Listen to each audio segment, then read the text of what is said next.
ED कारवाईवेळी अजितदादांच्या डोळ्यात अश्रू होते. मी नाटक आयुष्यात कधीही केलं नाही असं स्पष्टीकरण रोहित पवारांनी दिले.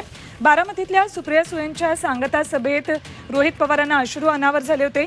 त्यावरून अजित पवारांनी रोहित नाटक करत असल्याची टीका केली होती. त्यावर आता रोहित पवारांनी स्पष्टीकरण दिले. मला विनंती करतो, जोपर्यंत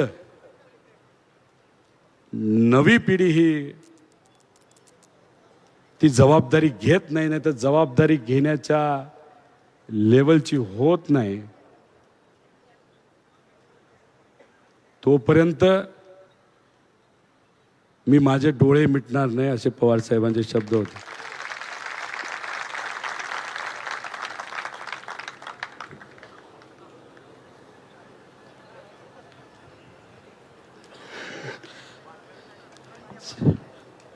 साहेब, अमृत नोनी गॅस्ट्रिन, अपचन, ऍसिडिटी, गॅस्ट्रबल ह्यापैकी तुम्हाला कुठलाही गॅस्ट्रिक प्रॉब्लेम झाला, उपाय एकच, अमृत नोनी गॅस्ट्रिन. मी तुम्हाला विनंती करतो, काय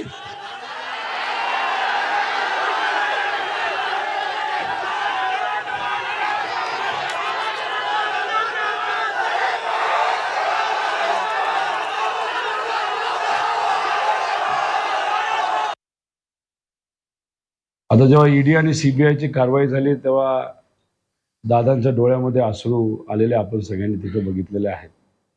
आता मी काय नाटक आयुष्यात कधी केलं नाही. मी माणूस आहे आणि ज्याचं जिवंत मन असतं तो भावनिक होतो. आम्हाला हृदय तरी आहे. आम्ही पवार साहेबांबरोबर या वयामध्ये आहोत, लोकांबरोबर विचाराबरोबर आहेत. वडीलधाऱ्या व्यक्तीला, ते सुद्धा वडिलांचं स्थान असणाऱ्या व्यक्तीला दादा सोडून गेले, त्या बाबतीत त्यांना काय वाईट वाटलं नाही.